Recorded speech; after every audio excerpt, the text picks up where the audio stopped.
ปลูกไว้กับบ่ได้หลายครับขี้ดินมีขี้ดินหน่อยนะครับเนาะ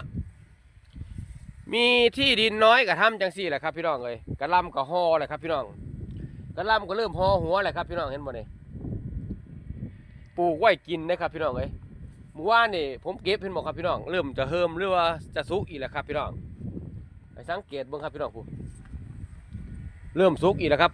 3 วันผมถึงเก็บครั้งหนึ่งครับพี่น้องเอ้ยเพราะว่า3 วันคันมีแดดเนี่ยเพิ่นก็สุกเร็วนะครับพี่น้องเอ้ยถ้าบ่มีแดดก็บ่ค่อยสุกเร็วปานใดครับพี่น้องเอ้ยฟังเบิ่งครับพี่น้องเบิ่งฟังมูลครับพี่น้อง